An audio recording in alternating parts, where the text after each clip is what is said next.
or good afternoon, or good morning, depending on where it is that you are located. Thank you so much for joining us here for this live CDN webinar with Dr. Benny Peiser, who has been the director of the Global Warming Policy Foundation since it was established, I gather, on the floor of the House of Lords in 2009. Not many of us can say that about one of our ventures. Thank you very much for being here today with us. Thanks for having me, John. And it is particularly since you've just stepped down from the job of director after more than a decade and a half. I wanted to start with a general question about how, in your view, has the discussion, debate, bickering, whatever we've been having about global warming or say climate change, nay, global warming, how has it developed since 2009?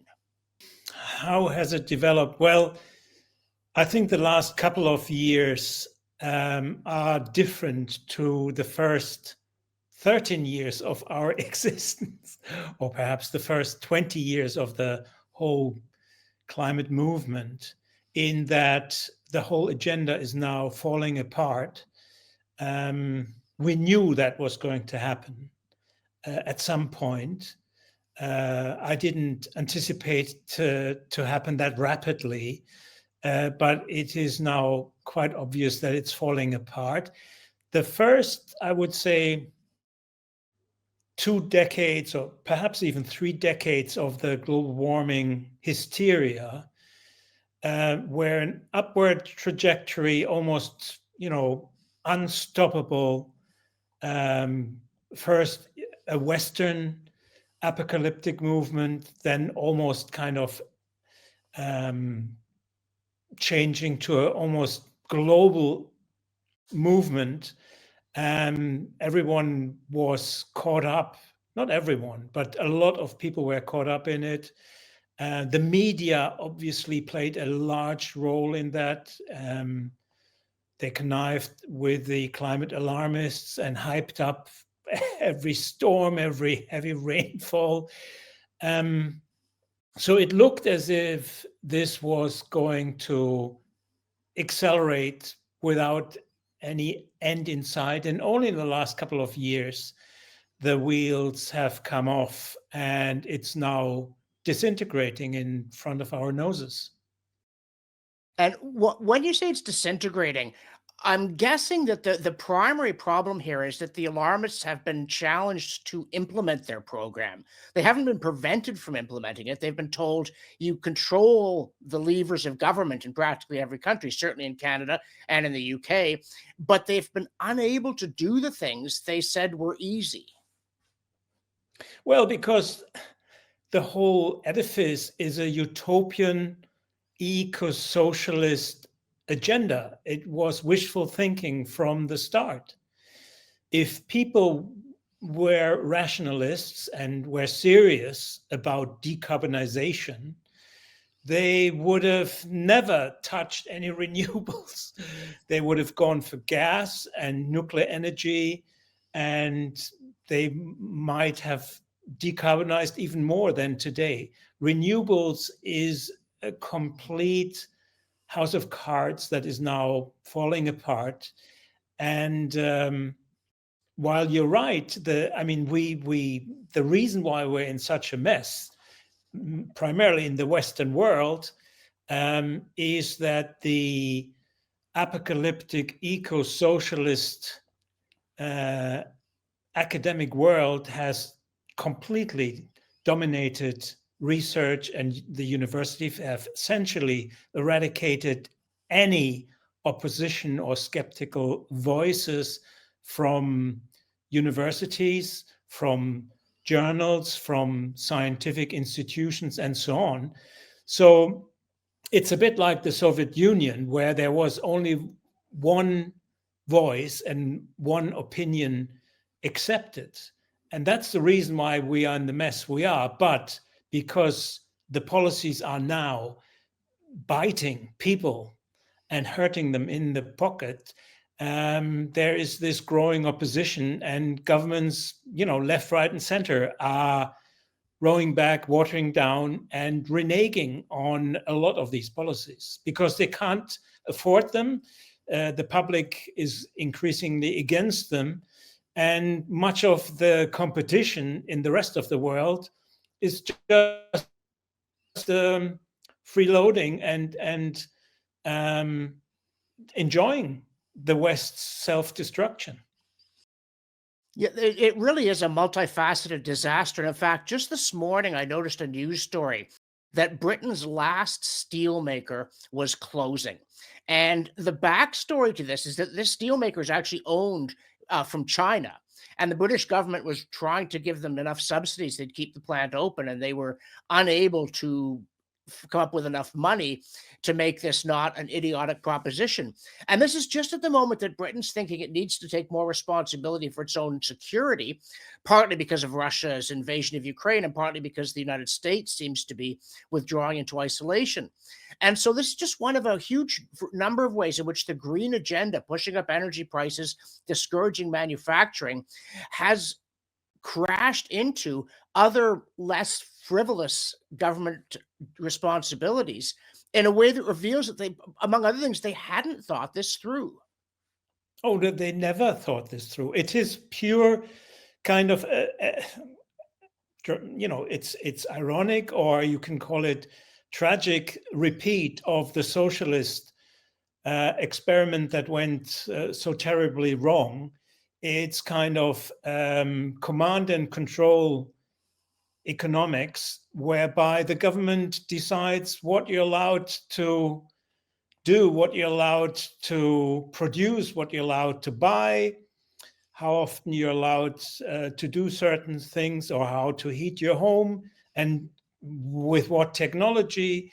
It's, if you think about it, it's complete, utter madness. But that's what happens if there is no second opinion, if there is no one to say, hold on, let's think this through.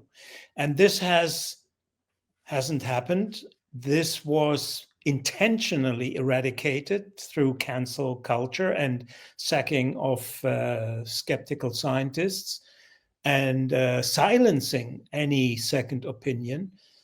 And so we're in this cul-de-sac and have now to get out of the deep hole that Western nations have dug for themselves. And there you highlight one of the odd things about climate alarmism, because if you take as a proposition, human beings are affecting the ecosystem primarily through production of CO2 in ways that are making the temperature rise and the weather deteriorate.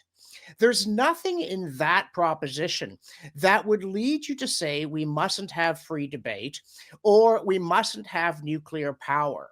And at the Climate Discussion Nexus, we've said on a number of occasions that support for nuclear power is something of a sanity test for climate alarmists. That if you really believe what you say you believe about the processes whereby fossil fuels are causing all this damage, but you don't want us all to freeze in the dark, you have to be in favor of nuclear reactors. And yet, even now, it's a very rare alarmist, in power or out, who is a wholehearted supporter of nuclear. And that's one of those red flags about the way that they think. Well, it has never been about the climate, let's face it. Most people don't understand the climate. Most scientists don't understand the climate. All they hear is that it's the end of the world, that we have to save the planet, that we only have 10 years to save the planet.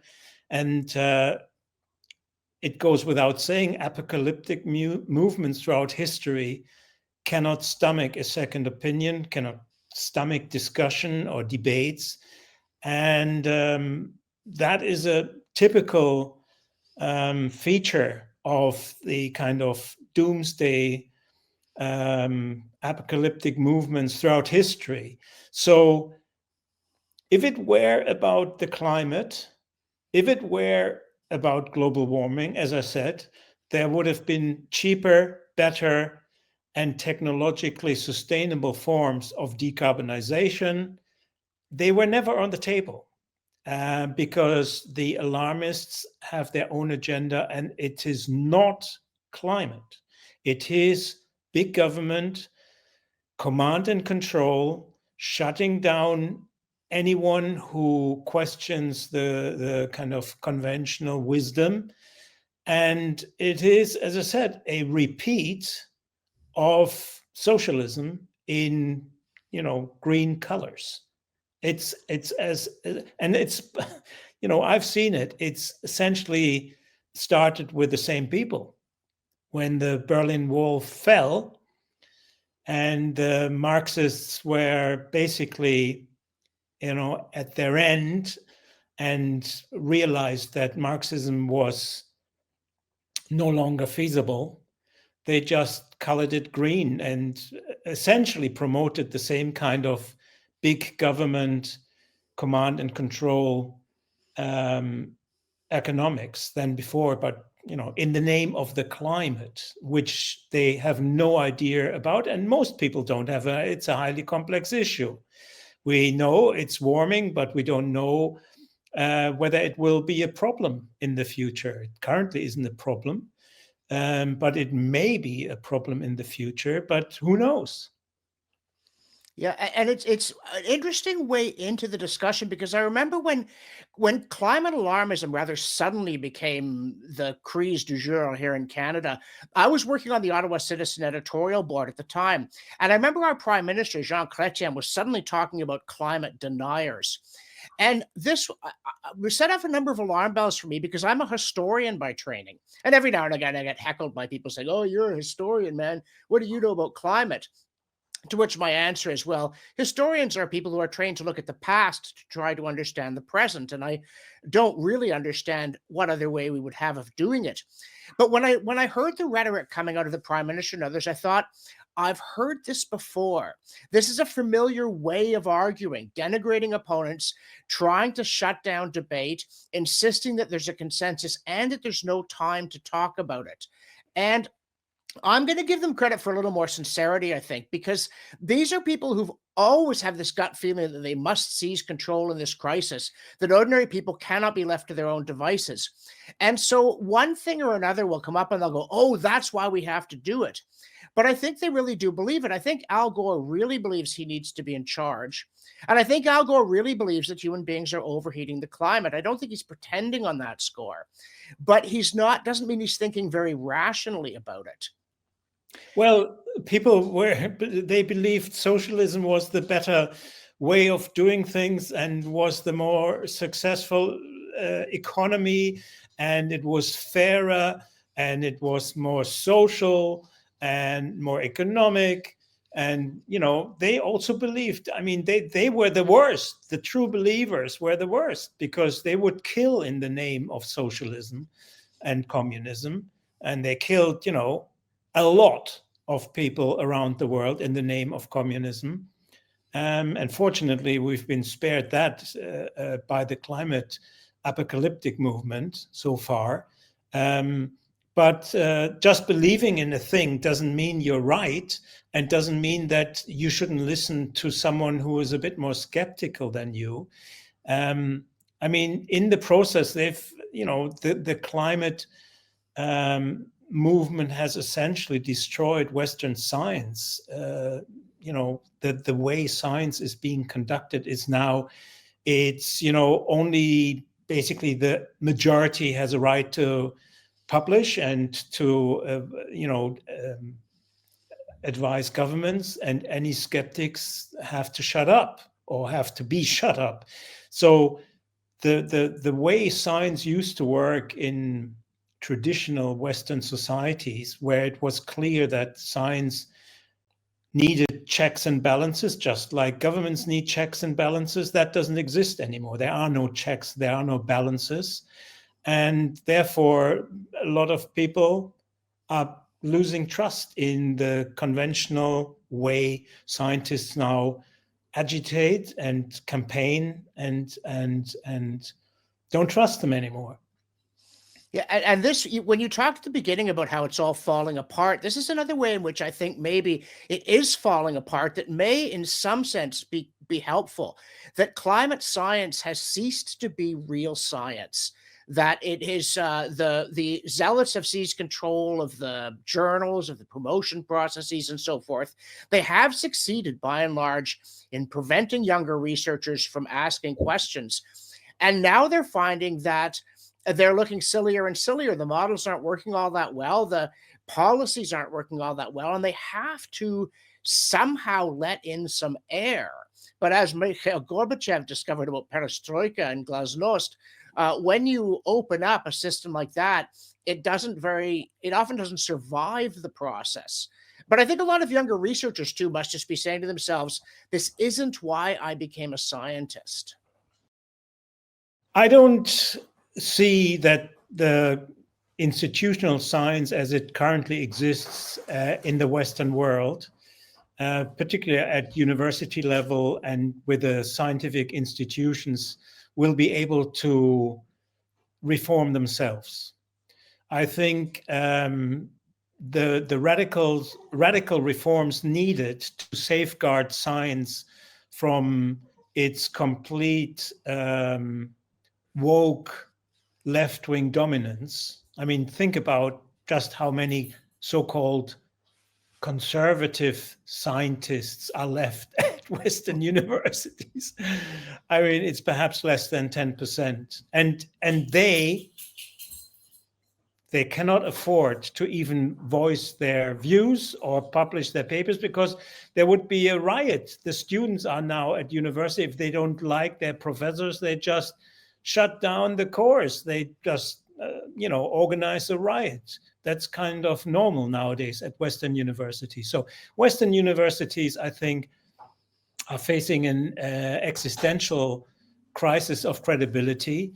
And the only way I can see this can be reformed and will have to be reformed is basically governments having to intervene and to institutionalize balance, institutionalize fairness.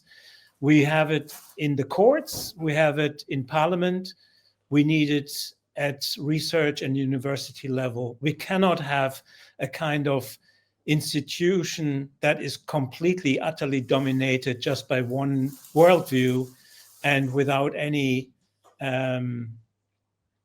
second opinion. So that's why I think eventually these universities will have to, face a choice, either institutionalize balance, institutionalize fairness and openness, or shut down. And that's going to happen because without it, science will lose all credibility, I'm afraid, because people can, and we've seen it not just with the climate, we've seen it with nuclear energy, we've seen it with COVID. I mean, it could go on and on. The kind of ridiculous cancel culture at that level is self-destructive. And if governments want to safeguard science, they'll have to do something about it. Yeah, which is a pretty grim thought. Actually, I admit I have a fantasy here in Canada in particular that the federal government will stop funding higher education, which is here is constitutionally a provincial responsibility, and the provinces will privatize the universities and say, you need to hire professors who can bring paying students into the classroom, willing to put up in fees and tuition and so on, the full cost of the salary you're paying the people who are teaching them. Because at the moment, I mean, you think it's bad in science, imagine the social studies, the former humanities. You could not get people, by and large, to pay anything like the full cost of their education. And it's interesting that you mentioned COVID, because I've noticed there's what might seem an illogical but fairly strong correlation between climate alarmists and support for drastic COVID measures versus climate skeptics who are also COVID skeptics. And in both cases, I think the establishment overplayed its hand. There was a Pyrrhic victory. They managed to silence debate on the usefulness of the vaccines, on the necessity of lockdowns, that kind of thing, completely in the first few years. And as a result, they got their way. And that was something of a disaster for them because it turned out so badly, including children losing those couple of critical years of socialization. The fact, I mean, who ever heard of a vaccine? You have to take 6 of them and then you get the disease anyway. And they're so bad at rebuilding their credibility. The institutional crisis goes very deep in that regard. Well, it's like science in the Soviet Union, where only one view was accepted, and any critics, skeptics were suppressed. And the cost of it is that, if you get it wrong, as they do habitually get it wrong, the public will lose trust in it. And so, I mean,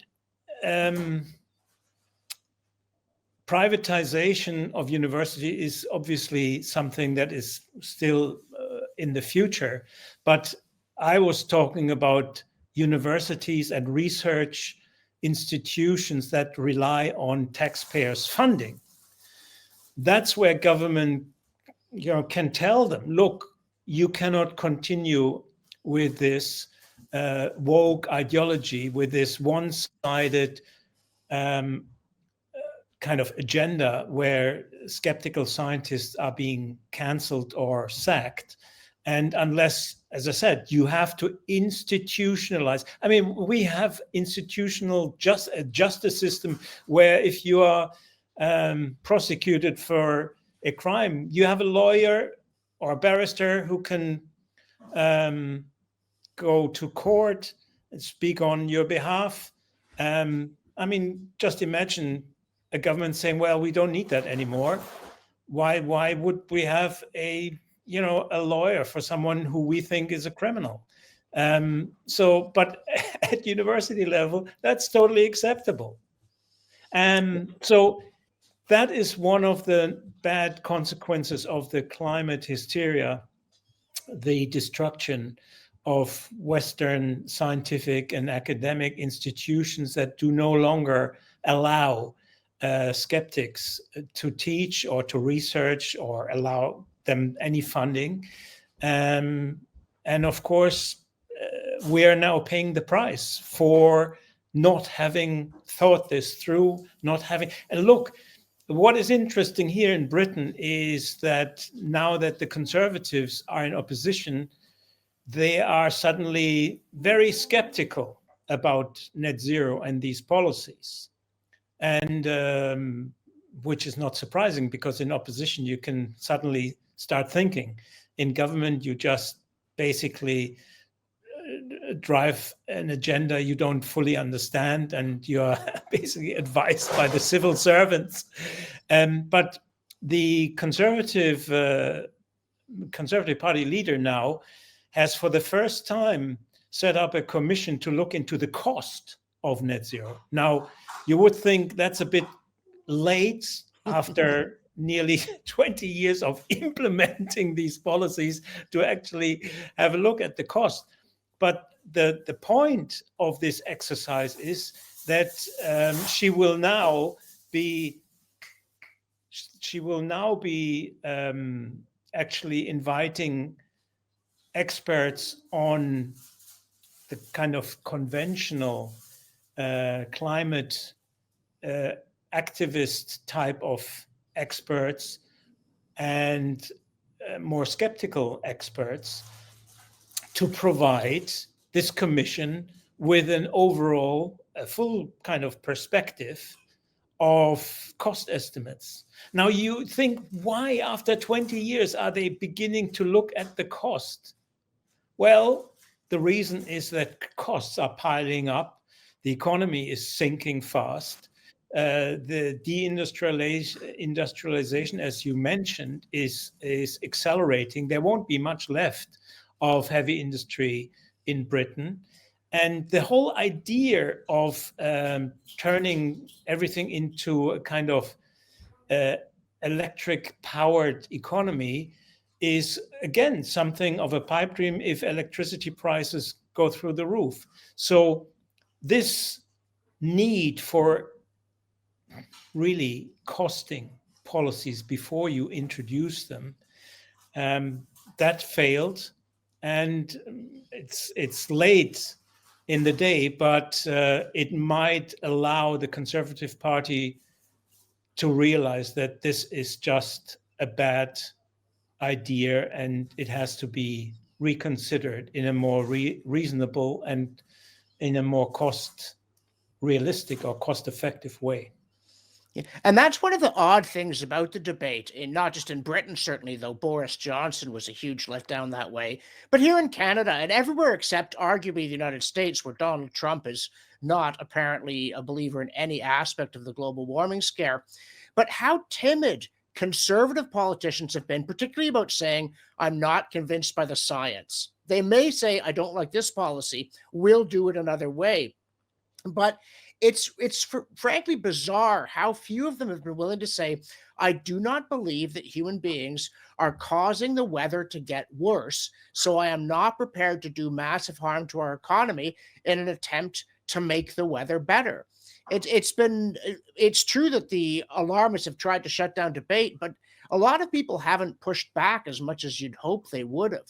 This has been a long debate between different kind of skeptics, whether it would be better to make the scientific argument that, the science isn't settled and the warming that we've seen hasn't been that bad, or whether we should rather argue the kind of cost-benefit analysis. Does it actually make economic sense, the policies being introduced?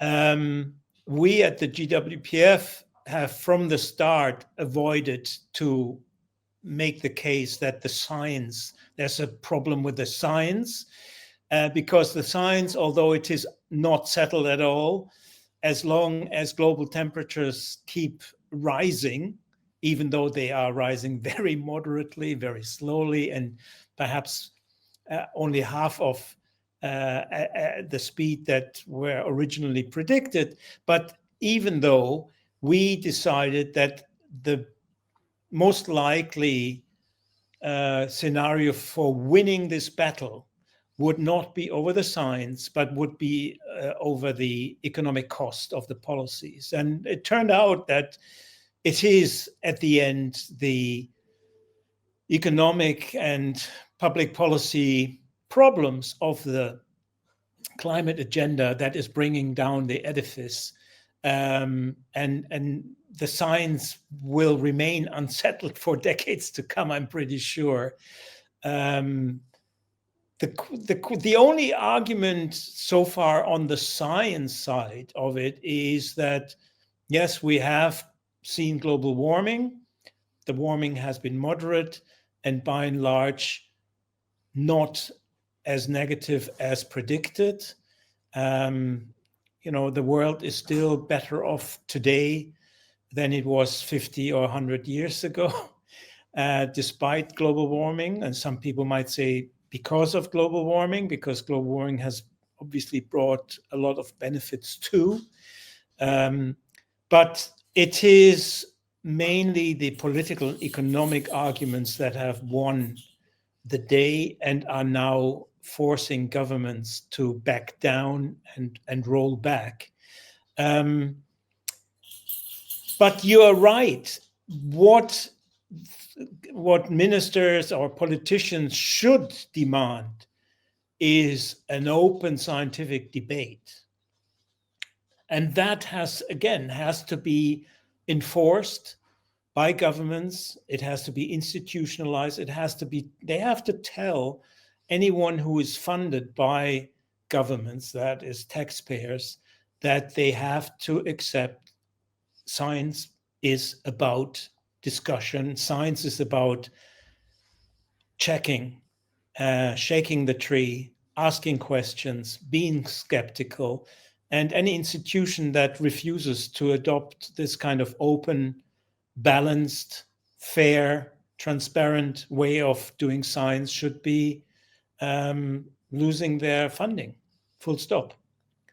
And it's That's interesting because, we've done a number of these webinars, including with a couple of people, Roger Pilkey Jr. being one and Judith Curry another, who actually think that there is some human-caused warming, and we'd be well advised to keep an eye on it, but that it's being drastically exaggerated, both the pace of it and the consequences, at least so far. So we don't have a party line here. We're actually having a discussion, including with people with whom I have some disagreement, because I mentioned, I'm a historian. I'm a historian of ideas primarily. But when our prime minister went off on this subject, and I should actually back up a bit. I grew up at this cottage on Georgian Bay, which I've mentioned in my documentary, 7 miles from the nearest road, no electricity, very, very rustic, and a paradise. And I remember when I was a kid, my parents got involved in water sampling for pollution probe. So we were environmentalists from the very beginning, like before Earth Day, the first Earth Day.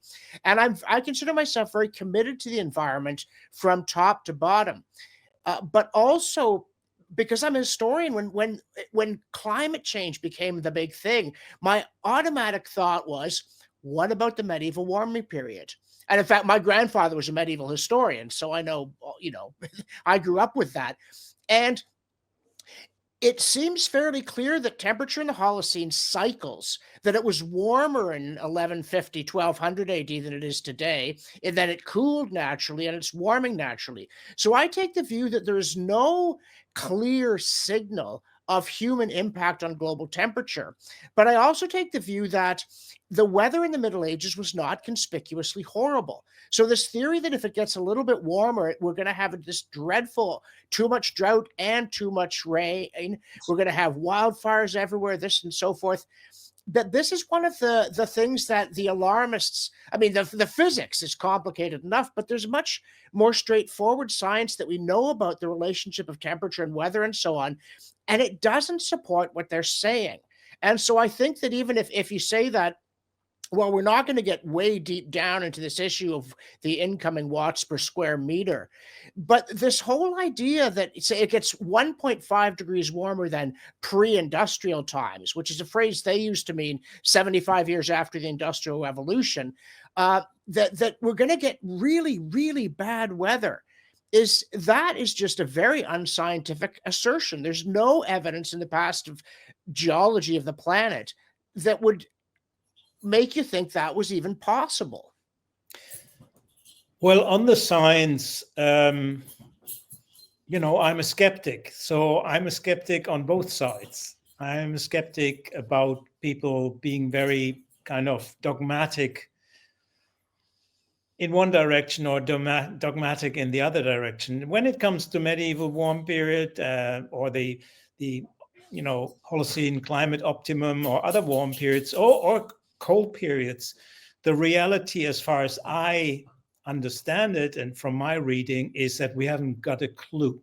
We haven't got a clue. We don't know just how warm the medieval warm period was. We don't know whether it was global or hemispheric.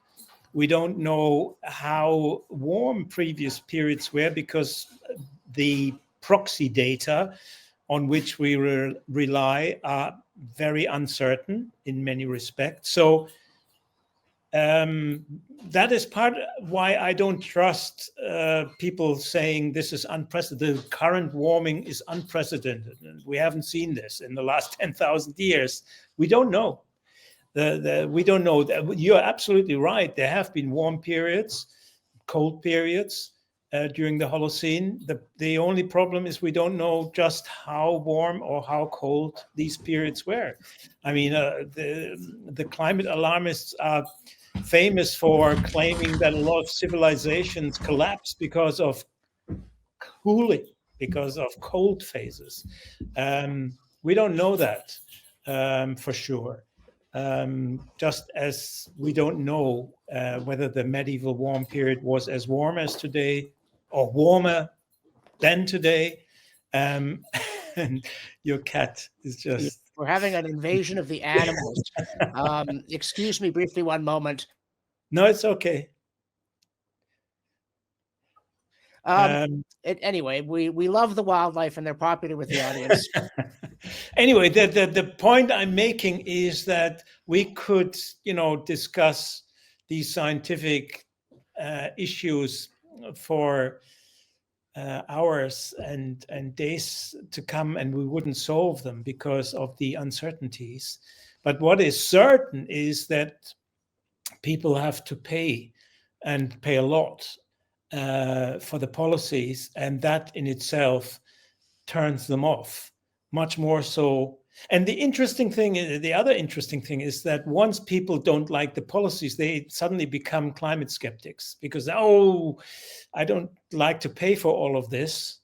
And I also think it's all crap, the whole climate issue. So there is a correlation between things you don't like and the position you take on climate science. But in reality, we don't know how much more warming we can expect. I agree that it's not a problem currently, but it could become a problem in the future for some countries, from some areas. However, my view is that we're very good at adaptation. And if you look at countries, like the Gulf countries, like Saudi Arabia and others, or countries in the northern hemisphere, very up north, they can all deal with extreme temperatures, and even very wealthy countries. So adaptation is always a possibility, even if we were to see more warming in coming decades. I have no doubt that we can deal with that. Yeah, now, if we were going to get sidetracked, I'd mention that in the Middle Ages, French winemakers were actually appealing to the government for protection from the English wine industry, which leads me to conclude either it was a lot warmer then, or else the French had much worse taste then. But I would also say, we can sit here and discuss this, and the extent to which there's uncertainty, how the proxies shouldn't be asked to do more than they can do. But on the other side, there's very little tolerance for that kind of thing. And for instance, people say to me, well, what do you think is going to happen with the climate and so forth? My answer is, I don't know. I wish I did know. This is a very important question, but I cannot tell you whether we are going to see an acceleration in warming or a cooling trend. All sorts of things we think have happened in the past, including we certainly know there was a much more rapid warming at the end of the Younger Dryas cooling that happened right as we were coming out of the last glaciation. So we do need to be willing and ready to adapt. Again, Canada, obviously, we are quite an agricultural power, but if it were a little warmer, we'd have more margin in our growing seasons. So it wouldn't be self-evidently a catastrophe. Saudi Arabia, in my opinion, is already too hot. But on the other hand, if you look at a distribution of human population around the globe, it's heavily concentrated in the tropics. So people don't seem to find heat to be a problem, even in poor countries where obviously oddly enough, cold still kills more people than heat in India, but nevertheless, obviously, heat can be an issue. But also the point you make about how when people start objecting to the cost of the policy, they stop believing in the science, which is not perhaps the best way of reasoning. But part of it is because the alarmists are telling us, look, it doesn't matter how much it costs, though we maybe weren't very frank about that. The cost of warming is going to be so great that no price is too high to pay to stop it. And in some sense, when people start saying, I'm not going to pay that much for it, what they're telling you is, I didn't really buy that argument. No, absolutely. And it's not working anymore. This kind of, we have to do it no matter what. And one of the reasons why it's not working is because the rest of the world doesn't care about it. It's just the West that is de-industrializing and trying to decarbonize. The Chinese, the Indians, they burn whatever they can get hold of, and are basically out-competing us on the back of cheap energy. I mean, the West, became wealthy on the back of cheap coal. And now, other countries are doing the same thing, and rightly so. Why shouldn't they? You can't tell developing countries although the Europeans are actually telling I mean, the hypocrisy is amazing. The Europeans are telling African countries who are sitting on oil and gas fields, do not use that because of global warming, but sell it to us. We need it because of Putin. That's how the Europeans are dealing with the problem of developing countries sitting on their own oil and gas fields, is telling them, don't use them or we will punish you. They are punishing them. How are they punishing the poor countries? By putting up these kind of carbon border taxes, shutting, basically preventing developing countries from exporting their products at a competitive price. It is, amoral, it is ridiculous, and it's no longer working. So I always knew that this would end in tears. I didn't know how long it would take, not least because I could see the parallel to the economic disaster of the Soviet Union and its kind of socialist allies. And this is going to end in tears just as much. Hopefully, it won't take 3 generations. It might only take 2 generations. And there you raise another sort of pair of very odd things about the whole debate, because there was a big hoo-ha about 5 years ago about how Black Lives Matter. And yet when it comes to energy poverty in the third world and the appalling consequences that it has, especially in Africa, it's the place where proportionally the most people do not have anything like a reliable energy grid. They are pushing policies that will cause misery, illness, and death on a massive scale. And the other funny thing is that most European governments are progressive. Most progressives are anti-imperialist. And yet here they are just assuming that if Europe says, hey, all you people in the third world, don't do this, we don't want you to, that they'll all just go, oh, okay, well, the wise European has spoken, the foolish local will obey. And it just seems a very strange thing for them to expect anybody to do. Well, and the West have lost the kind of trust and credibility in much of the developing world. They are basically claiming that we've caused global warming, but when the developing world then says, okay, you are blaming yourself for that, so we need $1 trillion in compensation. Well, then they say, well, we don't have that money, right? So this idea that Western governments have promised to transfer now, I think, 300 or 400 billion per year to the developing world, this is never going to materialize. That's clear. And of course, they will make so many enemies as a result. And of course, a lot of developing countries are aligning themselves with the Chinese or the Russians rather than with the West, because they can see the hypocrisy. The West got wealthy and is still getting wealthy in some countries like the US, like Canada, some Australia, very energy wealthy, rich countries who should be using their resources. But on the other hand, they're saying, we are causing global warming, we will compensate you. It's a crazy self-destructive ideology that simply doesn't make any sense. Yeah, it takes us back to what you were saying at the beginning. I was actually at COP29, and I remember a lot of people seemed astonished that these promises of $1 trillion or whatever they thought they were going to get weren't being kept. But again, these Western policymakers, it's a thing Thomas Sowell drew attention to in A Conflict of Visions about the different ways that those the progressives versus the what he calls constrained visionaries, that progressives don't look at incentives and they don't look at precedents very much. So they go out and they make these promises in complete sincerity. When they go and tell the third world, yeah, you're going to get a huge amount of money, they really mean it, but they don't, in a sense, they don't understand what they just said. And then when it comes time to deliver, they have no idea how you'd go about it.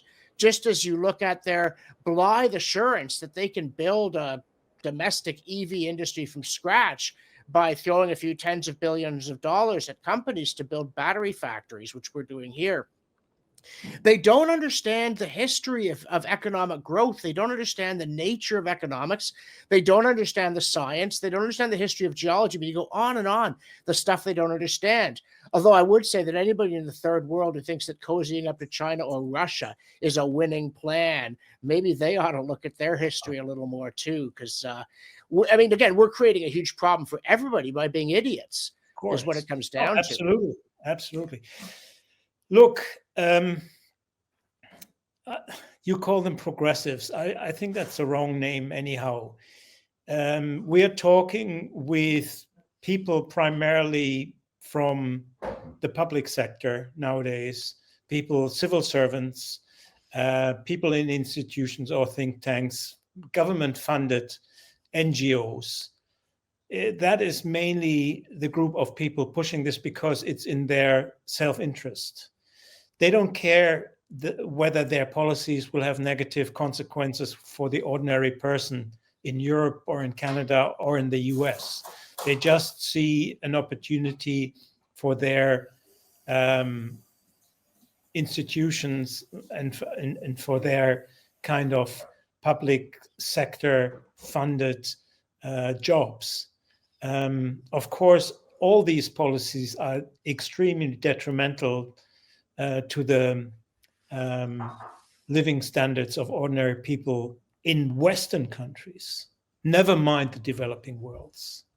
So this idea that they are progressives, I think this is an outdated term for people, self-serving, kind of green lobbyists who are the only ones who are making money out of this.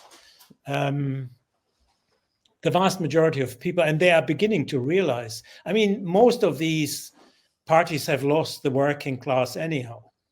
Working people are realizing that they have to pay for all these crazy policies. And they are, of course, now increasingly turning against these governments. And that's why I think there is no way out of this for left-wing parties or left-wing governments. As long as they stick to these policies, there is no hope for them. And even now here in Britain, with a relatively new Labour government, they can sense that is no longer sustainable. This whole policy is no longer sustainable. And if they stick to it, they will be kicked out sooner rather than later and won't survive. You can see this all over Europe. These parties are becoming smaller and smaller, marginal, and being kicked out of government all over Europe.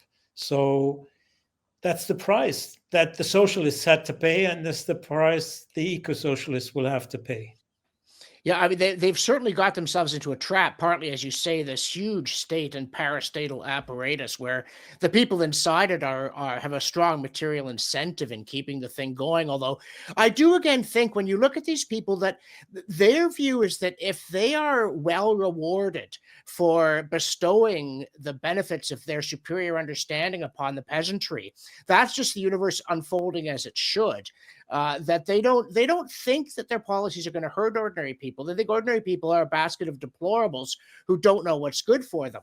But at the same time, as you say, electorally, it's starting to look shakier and shakier. I mean, the last British election, obviously, Reform did very well in the popular vote, but not so well in the seat count. But if its growth continues, it will have a huge breakthrough, and one of the traditional parties will simply go extinct that you thought could never ever be dislodged from the political landscape, because they're trapped intellectually, and they're trapped institutionally by the incentives. And again, people sometimes look at Donald Trump and suggest that he is not very well mannered or well informed, but it doesn't seem that anybody else was able, even in the United States, to break the logjam.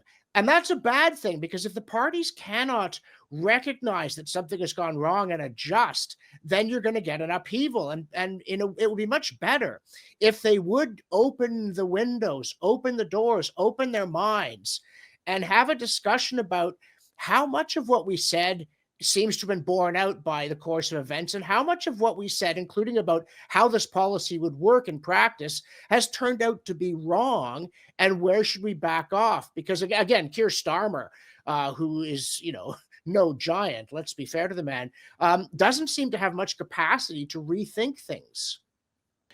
Well, we'll have to wait and see, because if you can't get rid of Ed Miliband and the net zero kind of obsession, Labour has no future. It has no future. They will be kicked out in the local elections and in by-elections. And the same is true for any country and any party that closes its eyes about the,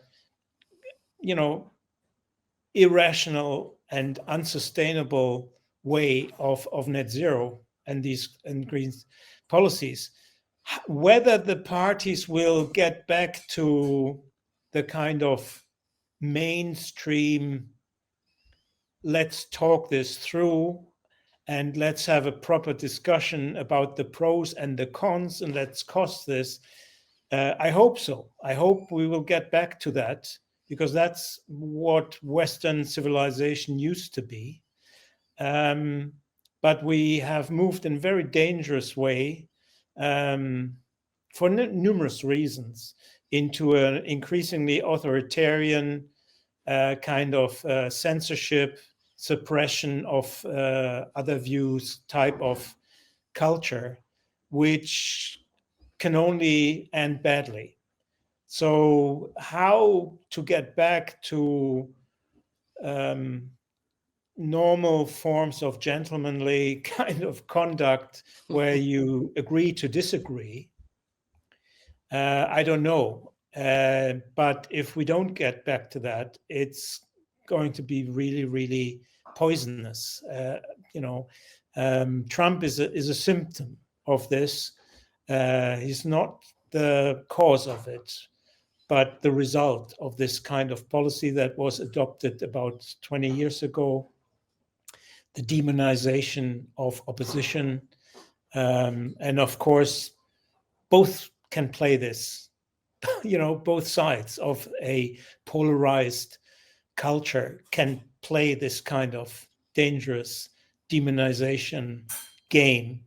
And we have to think how to get back to, as I said, more gentlemanly norms. Will be difficult, but having proper institutions that allow both sides to be represented and accept that there are different views and accept that it's necessary for any democracy to have these views, not just accepted, but as a matter of principle. That's where we have to get back to, and currently it doesn't look like it. Yeah, but I just have to underline, you're saying Trump is a symptom. That is so important, that Trump is not the kind of person who could have or did cause this. He is a response to conditions. And again, you look at the British Labour Party, but also Canada's Liberals and any number of the Democrats in the United States and so on. It's not just climate, on gender, on multiculturalism, on all manner of issues. They've adopted this exceptionally unhelpful approach, the silencing of dissent, the smearing of dissenters, the heavy-handed use of state power, and as you say, in ways that are ultimately counterproductive. So it's in their interest too to find a way not to provoke this kind of reaction. Actually, a colleague of mine at the National Post has just written a book, Don't Be Canada, about how one country could have gotten everything so wrong. So there's been a really across-the-board disaster in policy because of this disaster in way of thinking. And of course, there are yahoos on every side.